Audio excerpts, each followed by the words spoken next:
শান্তি। 3/1/2024 প্রাতঃমূল্যে ওম শান্তি। বাপদাদা মধুবন। বাবা বলেছে, মিঠে বাচ্চে, বাবার হয়ে বাবার নামবালা করো। নামবালা তখনই হবে যখন সম্পূর্ণ পবিত্র হবে। তোমাদের সম্পূর্ণ মিঠাও হতে হবে। তো বাবা বলছে বাবার হয়ে আমাদের বাবার নামবালা করতে হবে। আর নামবালা হবে যখন সম্পূর্ণ পবিত্র হবে। তোমাদের সম্পূর্ণ মিঠাও হতে হবে। প্রশ্ন, সঙ্গম যুগে তোমাদের বাচ্চাদের কোন একটাই চিন্তা থাকে যেটা সত্য যুগে হয় না? উত্তর, সঙ্গমে তোমাদের পাবন হওয়ারই চিন্তা থাকে। বাবা তোমাদের আর সব অন্য কথা সব কিছুর থেকে নিশ্চিন্ত করে দেয়। তো সঙ্গম যুগে আমাদের একটাই চিন্তা যে কী করে পাবন হব।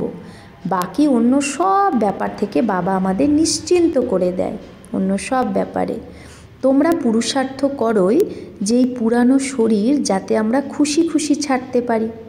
তোমরা জানো পুরানো বস্ত্র ত্যাগ করে আমরা নতুন বস্ত্র নেব। প্রত্যেক বাচ্চাকে নিজেরকে জিজ্ঞেস করা উচিত, নিজের বিবেককে, যে আমি কতটা খুশি থাকি, আমি বাবাকে কতটা ইয়াদ করি। ওম শান্তি। মিষ্টি মিষ্টি সিকিলাধে বাচ্চাদের রুহানি বাবা বোঝায়। সিকিলাধে বাচ্চা মানে হারিয়ে যাওয়া বাচ্চা। আমরা বাবার থেকে 5000 বছর হলো হারিয়ে গেছি। তো আমরা কত মিঠে মিঠে সিকিলাধে বাচ্চা, আমাদেরকে রুহানি বাবা বোঝায়। রুহানি মানে আত্মার বাবা, রুহ মানে আত্মা, রুহানি বাবা মানে আত্মার বাবা বোঝায়। পড়ায়ও আবার বোঝায়ও। পড়ায় কি পড়ায়? রচয়িতা আর রচনার আদি মধ্য অন্তের রহস্য। আর বোঝায় যে সর্বগুণ সম্পন্ন হও, দৈবী গুণ ধারণ করো। ইয়াদ করতে করতে তোমরা শতপ্রধান হয়ে যাবে।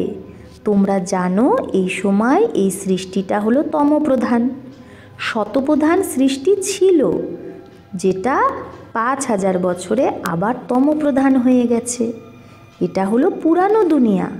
তো সবার জন্যই বলবে না যে এই নতুন দুনিয়া মে the yeah Shantidham May the, বাপ রুহ কোহি ব্যাট সমঝাতে হে, তাই না? তাহলে আমরা প্রথমে কোথায় ছিলাম? শান্তিধামে তো ছিলাম, তারপরে নতুন দুনিয়ায় এসেছিলাম।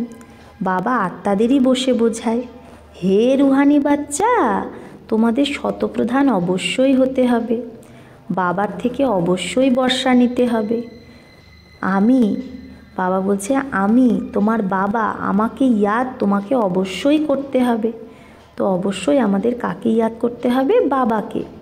লৌকিক বাচ্চাও ইয়াদ করে। যত বড় হতে থাকে হদের বর্ষা পাওয়ার অধিকারী হয়ে যায়, হকদার হয়। তোমরা হলে বেহদের বাবার বাচ্চা, বাবার থেকে বেহদের বর্ষা নিতে হবে। এখন ভক্তি আদি করার দরকারই নেই। এটা তো বাচ্চারা বুঝে গেছে যে এটা ইউনিভার্সিটি, সব মনুষ্য মাত্রকেই পড়তে হবে, বেহদের বুদ্ধি ধারণ করতে হবে। এখন এই পুরানো দুনিয়া চেঞ্জ হবে। যে বাবা বলছে যারা এখন তমপ্রধান হয়ে গেছে তারা শতপ্রধান হবে। বাচ্চারা জানে এই সময় আমরা বেহদের বাবার কাছ থেকে বেহদের সুখের বর্ষা পাচ্ছি। এখন আমাদের এক রুহানি বাবার মতেই চলতে হবে। এই রুহানি ইয়াদের যাত্রা দ্বারাই আমাদের আত্মা শতপ্রধান হয়ে যায়। আবার শতপ্রধান দুনিয়াতে যেতে হবে। তোমাদের বোঝার মধ্যে বাবা বলছে তোমরা এখন বুঝে গেছো যে আমরা ব্রাহ্মণ, আমরা বাবার হয়েছি, পড়া পড়ছি, আর পড়াটাকেই জ্ঞান বলা হয়। ভক্তি আলাদা জিনিস। তোমরা ব্রাহ্মণ, তোমাদেরকেই বাবা জ্ঞান শোনায়। আর কেউ তো এই জ্ঞান জানেই না। তারা এটা জানে না যে জ্ঞান সাগর বাবা, যে টিচারও, সে কিভাবে পড়ায়। বাবা টপিক তো অনেক বোঝাতে থাকে। নাম্বার 1 কথাই হলো বাবার হয়ে বাবার নামবালা করা, সম্পূর্ণ পবিত্র হওয়া, সম্পূর্ণ মিঠাও হতে হবে। এটা হলো ঈশ্বরীয় বিদ্যা। ভগবান বসে পড়ায়, সেই উঁচু থেকে উঁচু বাবাকেই ইয়াদ করতে হবে। এটা তো সেকেন্ডের কথা। নিজেকে আত্মা ভাবো। তোমরা জানো আমরা আত্মারা শান্তিধামে ছিলাম, আর এখানে আসি পার্ট বাজাতে। পুনর্জন্মেই তো আমরা আসতে থাকি। নাম্বার 84 জন্মের পার্ট আমরা এখন পুরো করেছি। এই পড়াকেও বুঝতে হবে, পার্টকেও বুঝতে হবে। ড্রামার রহস্যও বুদ্ধিতে আছে। জানো এটা হলো আমাদের অন্তিম জন্ম, আর এই অন্তিম জন্মে আমরা বাবাকে পেয়েছি। যখন 84 জন্ম পুরো করো তখনই পুরানো দুনিয়া বদলে যায়। তোমরা এই বেহদের ড্রামাকে, 84 জন্মকে আর এই পড়াকে জানো। 84 জন্ম নিতে নিতে এখন তোমরা লাস্টে চলে এসেছো। এখন পড়ছো আবার নতুন দুনিয়ায় যাবে। নতুন নতুন বাচ্চারা আসতে থাকে, কিছু না কিছু নিশ্চয় হতে থাকে। কেউ তো এই পড়াতেই একদম লেগে যায়। বুদ্ধিতে আছে আমরা শতপ্রধান পবিত্র হচ্ছি। আমরা পবিত্র হতে হতে উন্নতিকে পেতে থাকব। বাবা বোঝায় তুমি যত স্মরণ করবে তোমার আত্মা তত পবিত্র হতে থাকবে। বাচ্চাদের বুদ্ধিতে সারা ড্রামায় বসে আছে, সারা ড্রামার জ্ঞান আমাদের বুদ্ধিতে আছে। এটাও জানো যে এই দুনিয়ার তুম সব কুছ ছোড়কর আয়ে হো, এই দুনিয়ার সব কিছু আমরা ছেড়ে এসেছি। যেটা এই চোখ দিয়ে দেখছি वो देखने का है नहीं। তা বলছে যেটা তুমি এই চোখ দিয়ে দেখছো সেটা আর দেখার মতো না, এগুলো সব খতম হয়ে যাবে, শেষ হয়ে যাবে, বিনাশ। এখন তোমাদের অন্তিম জন্ম এটা। আর কেউ এই বেহদের ড্রামাকে জানেই না। তোমরা এখন সারা চক্রকে জানো। বাবা আসেই এখন তোমাদের তমপ্রধান থেকে শতপ্রধান বানাতে। যেরকম দুনিয়ায় যে পরীক্ষা 12 মাস পর হয়, তোমাদের ইয়াদের যাত্রাও এখনও পুরো হয়নি। बहुत कुछ याद रहता है, फिर पक्का होता जाएगा तो कुछ भी याद नहीं आएगा। तो बाबा বলছে কি এখন অনেক কিছু ইয়াদ কি যাত্রা भी अभी पूरी नहीं है। আমাদের ইয়াদের যাত্রা পুরো হয়নি, আমরা এখনও যাত্রায় আছি। আমাদের এখন অনেক কিছু ইয়াদ থাকে। তারপরে যখন পাক্কা হয়ে যাব, একদম পুরো অশরীরী, তখন আর কিচ্ছু মনে থাকবে না পুরানো কিছু। একদম আত্মা অশরীরী এসেছে, অশরীরী যেতে হবে। তোমরা সারা সৃষ্টির মনুষ্য মাত্রের পার্টকে জানো। অনেক মানুষ বাড়তে থাকে, কোটি কোটি হয়ে গেছে মানুষ এখন। সত্যযুগে তো আমরা খুব অল্পজন ছিলাম। পুনর্জন্ম নিতে নিতে আর ধর্মের অন্য অন্য ধর্মের মঠ পণ তাল টালি ডালপালা বাড়তে বাড়তে ঝাড়টা এখন অনেক বড় হয়ে গেছে। আদি সনাতন দেবী দেবতা ধর্মটাই প্রায় লোপ হয়ে গেছে। আমরাই দেবী দেবতা ধর্মের ছিলাম, শতপ্রধান ছিলাম। এখন সেই ধর্মই তমপ্রধান হয়ে গেছে। এখন আবার শতপ্রধান হতে হবে। আর শতপ্রধান হওয়ার জন্যই তো আমরা পড়ছি। যত পড়বে এবং অন্যকে পড়াবে তত অনেকের কল্যাণ হবে। অনেক ভালোবেসে বোঝাতে হবে। এরোপ্লেন থেকে পর্চা ফেলতে হবে, পর্চা মানে হ্যান্ডবিল ফেলতে হবে বাবার পরিচয়পত্র। তাতেও এটাই বোঝাতে হবে যে তোমরা জন্ম জন্মান্তর ভক্তি করে এসেছো। গীতা পড়াও তো ভক্তি। এরকম না যে গীতা পড়লে কেউ মানুষ থেকে দেবতা হয়ে যায়। ড্রামা অনুসারে যখন বাবা আসে তবেই এসে যুক্তি বলে শতপ্রধান হওয়ার। আবার শতপ্রধান পদ আমরা পেয়ে যাই। তোমরা জানো এই পড়ার দ্বারা আমরা এই দেবী দেবতা হব। এটা হলো ঈশ্বরীয় পাঠশালা। ভগবান তোমাদের পড়িয়ে নর থেকে নারায়ণ বানায়। আমরা শতপ্রধান ছিলাম তো তখন স্বর্গ ছিল, তমপ্রধান হয়ে গেছি তো নরক হয়ে গেছে। আবার এই চক্রকে ঘুরতেই হবে। বাবাই এসে মানুষকে দেবতা, বিশ্বের মালিক বানানোর পুরুষার্থ করায়। বাবাকে ইয়াদ করতে হবে আর দৈবী গুণ ধারণ করতে হবে। লড়াই ঝগড়া করলে চলবে না। দেবতারা কখনো লড়াই ঝগড়া করে না। তোমাদেরও সেই দেবতাই হতে হবে। তোমরাও এরকম সর্বগুণ সম্পন্ন ছিলে, আবার শ্রীমতে এরকম হতে হবে। নিজেকে জিজ্ঞেস করো যে আমি কতটা খুশি থাকি, কতটা নিশ্চয় আছে। এটা তো সারা দিন ইয়াদ থাকা উচিত। কিন্তু মায়া এইরকম যে ভুলিয়ে দেয়। তোমরা জানো বাবার সাথে আমরা বিশ্বের খিদমতগার মানে সেবাধারী, আমরা বাবার সাথে বিশ্বের কল্যাণের বাবার মদতগার। আগে তোমরা হদের পড়া পড়তে, এখন বেহদের বাবার থেকে তোমরা বেহদের পড়া পড়ছো। এই পুরানো শরীর যেটা নিজের সময়ে এটা ঠিক ছুটে যাবে, আপে হি না ছুটে হাম খুশি সে এই শরীর কো ছোড়ে। তো বাবা বলছে এই পুরানো শরীর তো ঠিক যখন সময় হবে কি হবে, ছুটে যাবে, আমরা শরীর থেকে মুক্ত হয়ে যাব। তো বাবা বলছে এমনি শরীর যেন না যায়, তুমি নিজের স্বইচ্ছায় খুশিতে শরীর ছাড়বে। আমরা এই ছি শরীরকে ছেড়ে পুরানো দুনিয়াকেও ছেড়ে খুশিতে যাব। কোনো বড় দিন হয়তো খুশিতে নতুন ড্রেস পরে না, কোনো বড় দিন হলে, কোনো অনুষ্ঠানের দিন হলে, ভালো কোনো দিন হলে কি করে মানুষ খুশি খুশি নতুন ড্রেস পরে। তো এখানে তো তোমরা জানো আমরা নতুন দুনিয়ায় নতুন শরীর পাবো। আমাদের একটাই নেশা থাকে পাবন হওয়ার, আর সব চিন্তা থেকে আমরা মুক্ত হয়ে যাই। এইগুলো সব খালাস হয়ে যাবে, তাহলে চিন্তা কিসের রাখবো? বাবা বলছে যখন সব খালাসই হয়ে যাবে তাহলে কিসের চিন্তা? আধা কল্প আমরা ভক্তি মার্গে চিন্তায় ছিলাম, আর আধা কল্প কোনো চিন্তাই থাকবে না। বাকি আর অল্প সময় আছে, পাবন হওয়ার জন্য আমাদের একটু চিন্তা হয়, আর তারপরে একটুও চিন্তা থাকবে না। এইটা হলো সুখ দুঃখের খেলা। সত্যযুগে হলো সুখ, কলিযুগে দুঃখ।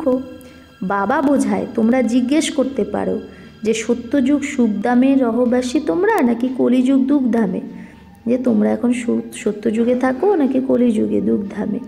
তো এগুলো তোমরা নতুন নতুন কথা শোনাও, নিশ্চয়ই বলবে এখন আমরা দুঃখধামের বাসী।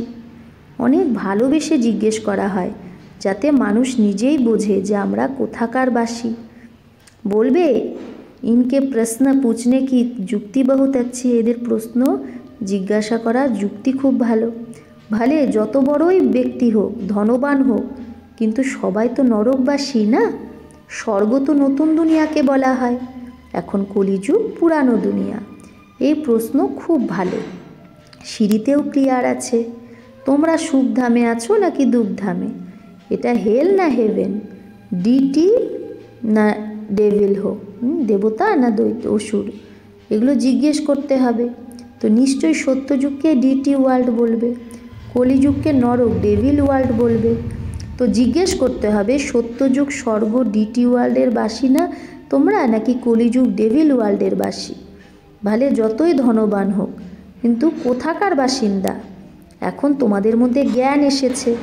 প্রথমে এই কথাগুলো তোমাদের স্বপ্নেও ছিল না, হ্যাঁ, আমাদের স্বপ্নেও খেয়ালেও এই কথাগুলো ছিল। এখন তোমরা বোঝো যে আমরা সঙ্গমে আছি। যারা কলিযুগে আছে তারা নরকবাসী পতিত, আর তাদেরই পাবন হতে হবে।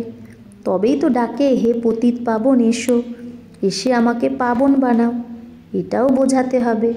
তোমাদের কাছে কত মানুষ আসে, তাও কোটির মধ্যে ওই কেউই এই জ্ঞানে বেরোবে। বাবা বলে আমি যেরকম হই, যেই হই, যেরকম হই, যেটা শেখায় সেটার সেই মতে কই বিরলা হি চল সকতা হে, খুব কমজনই চলতে পারে। প্রভাত ফেরিতেও এটাই দেখাও যে আমরা এই পড়ার দ্বারা স্বর্গবাসী হচ্ছি। সত্যযুগ, ত্রেতা, দাপর, কলিযুগ, এই চক্র ঘুরতে থাকে না? তোমাদের বুদ্ধিতে সারা চক্র আছে। আবার তোমরা সুখধাম শান্তিধামের মালিক হও। সুখধামে দুঃখের নামও থাকে না। যদি পুরো না পড়ো তো পদও কম পাবে, এটা তো কমন কথা। তাই বেহদের পড়া পড়ে বেহদের বর্ষা নাও। শুধু নিজেকে আত্মা ভেবে বেহদের বাবাকে ইয়াদ করতে হবে। খুব মিঠা বাবা, তার ডাইরেকশান হলো দেহ সহিত দেহের সব বন্ধন খালাস করে দাও। আত্মা তো অবিনাশী, এখনই শরীর নেয়, এখনই ছাড়ে। দেরি থোড়েই লাগে। এই সময় তো দিন প্রতিদিন সবাই তমপ্রধান হতে থাকে। যখন আমরা শতপ্রধান ছিলাম তো আমরা বড় আয়ু আমাদের ছিল, আর খুব অল্প মানুষ ছিলাম, অন্য কোনো ধর্মই ছিল না। তোমাদের আয়ু এখনকার পুরুষার্থের দ্বারাই বাড়ে। যত ইয়াদ করবে তত তোমার আয়ু বাড়বে। যখন তোমরা শতপ্রধান ছিলে তো তোমাদের আয়ু অনেক বড়, লম্বা আয়ু ছিল। তারপরে যত তোমরা নিচে নামতে গেছো তত আয়ুও কমে গেছে। রজতে যখন নেমেছো তো আয়ু কম, তমতে এসেছো তো আরও কম।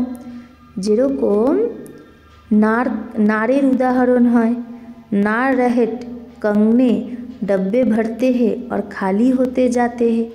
तो नार कुएं से पानी निकलने का एक तरीका है।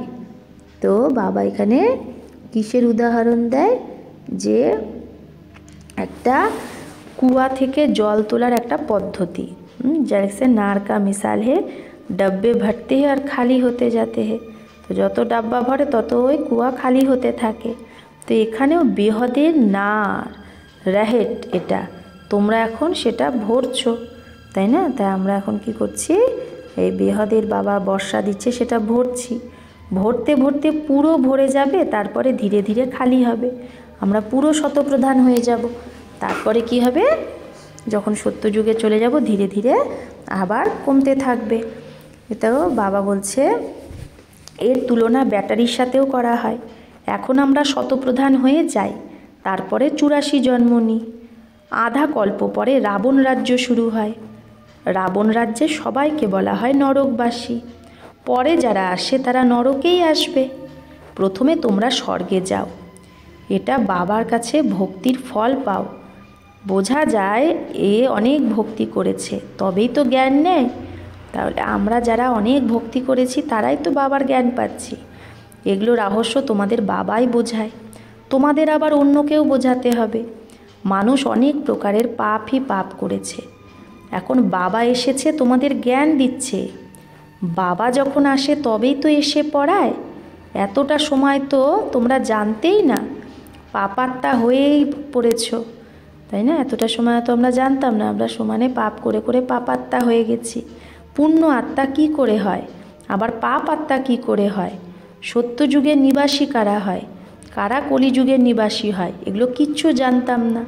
এখন বাবা এগুলো বোঝায়।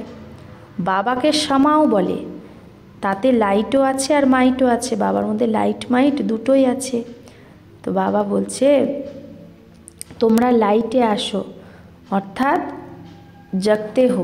লাইটে আসা মানে আমরা যখন অন্ধকার থেকে জাগি, আমাদের মধ্যে জ্ঞান আসে, তো মাইট আ যাতি হয়, তখন শক্তিও আসে, তোমাদের লাইফও বড় হতে থাকে।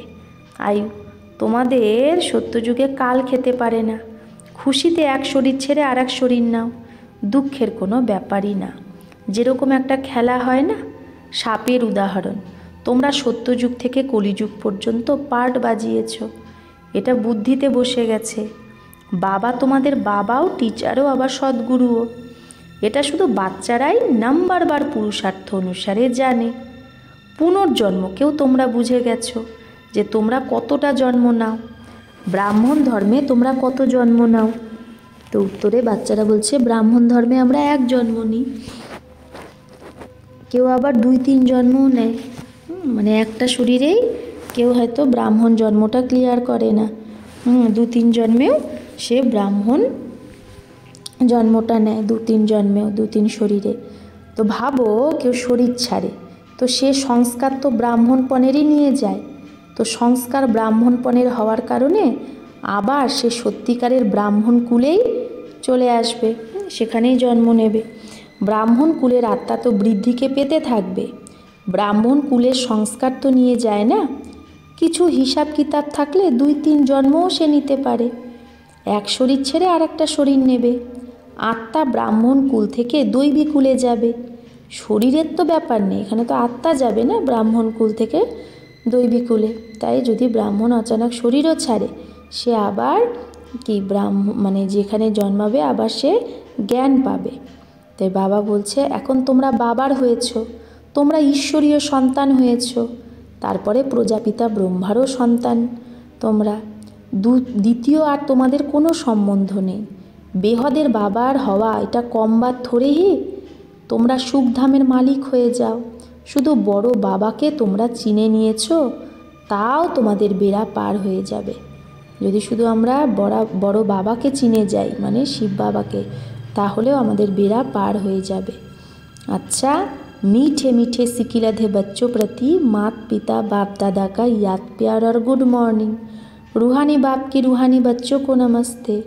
हम रूहानी बच्चों की रूहानी माता पिता बाप दादा को याद प्यार गुड मॉर्निंग और नमस्ते नमस्ते नमस्ते। शुक्रिया बाबा, आपको लाख लाख शुक्रिया। ধারণার জন্য মুখ্য সার 1, নিজেকে জিজ্ঞেস করো যে আমি কতটা খুশি থাকি। 2, সর্বগুণ সম্পন্ন ছিলাম, এখন শ্রীমতে আবার হতে হবে, এই নিশ্চয় কতটা আছে আমার। 3, আমরা শতপ্রধান কতটা হয়েছি। দিন রাত শতপ্রধান অর্থাৎ পাবন হওয়ারই চিন্তা থাকা উচিত। এই চিন্তা কি দিন রাত আমার আছে পাবন হওয়ার। 2, বেহদের বাবার সাথে বিশ্বের খিদমত মানে সেবা করতে হবে। বেহদের পড়া পড়তে হবে, আবার পড়াতেও হবে। দেহ সহিত যত বন্ধন আছে সেটাকে বাবার ইয়াদেই খালাস করে দিতে হবে। বরদান, মালিকপণের স্মৃতি দ্বারা মন মনাভবের স্থিতি যে বানায় সেই মাস্টার সর্বশক্তিমান ভব। মালিকপণের স্মৃতি দ্বারা মন মনাভবর স্থিতি বানায় যে সেই মাস্টার সর্বশক্তিমান ভব। সদা এই স্মৃতি ইমাজ রূপে যেন থাকে, আমি আত্মা করাবানহার। মালিক বিশেষ আত্মা, মাস্টার সর্বশক্তিমান। তো এই মালিকপণের স্মৃতি দ্বারা মন বুদ্ধি আর সংস্কার নিজের কন্ট্রোলে থাকবে। তাহলে যদি সদা আমরা এই স্মৃতি রাখি, আমি আত্মা করাবানহার, মালিক বিশেষ আত্মা, মাস্টার সর্বশক্তিমান, তো এই মালিকপণের স্মৃতিতে মন বুদ্ধি আর সংস্কার নিজের কন্ট্রোলে থাকবে। আমি আলাদা, মালিক, আমি এই শরীর থেকে আলাদা আর আমি কি মালিক, এই স্মৃতি দ্বারাই মন মনাভবর স্থিতি সহজেই হয়ে যাবে। এটাই হলো নিয়ারাপনের অভ্যাস, কর্মাতীত বানিয়ে দেবে। তাহলে এই স্মৃতি আমি আত্মা মালিক করাবানহার, এটা ভাবলে কি হবে, আমাদের কর্মাতীত স্থিতি তৈরি হবে। আমরা যদি এই শরীর থেকে নিয়ারাপনের অভ্যাস করি তবে কর্মাতীত হয়ে যাব। স্লোগান, গ্লানি বা ডিস্টারবেন্সকে সহন করা আর তাকে সামানা অর্থাৎ নিজের রাজধানী নিশ্চিত করা। তাই বাবা বলছে যদি গ্লানি বা ডিস্টারবেন্স আসে সেটাকে সহ্য করতে হবে আর সেটাকে নিজের মধ্যে নিজের মধ্যেই রাখতে হবে, সামানা। তাহলে কি হবে, নিজের রাজধানী নিশ্চিত করা মানে নিজের রাজা পদ নিশ্চিত করা। অব্যক্তি সাইলেন্স দ্বারা ডবল লাইট ফরিস্তা স্থিতির অনুভব করো। সাইলেন্স অর্থাৎ শান্ত স্বরূপ আত্মা। যখন একান্তে থাকো তখন মন বুদ্ধির একাগ্রতার অনুভব হয়। সেই একাগ্রতার দ্বারা বিশেষ দুটো শক্তি প্রাপ্ত হয়। একটা হলো পরখ করার শক্তি আর দ্বিতীয় হলো নির্ণয় করার। এই দুটো বিশেষ শক্তি ব্যবহার আর পরমার্থ দুটোরই সর্ব সমস্যাকে হল করে দেয়। তাহলে বাবা কি বলছে, এর দ্বারাই সহজেই ডবল লাইট ফরিস্তা স্থিতি হয়ে যায়।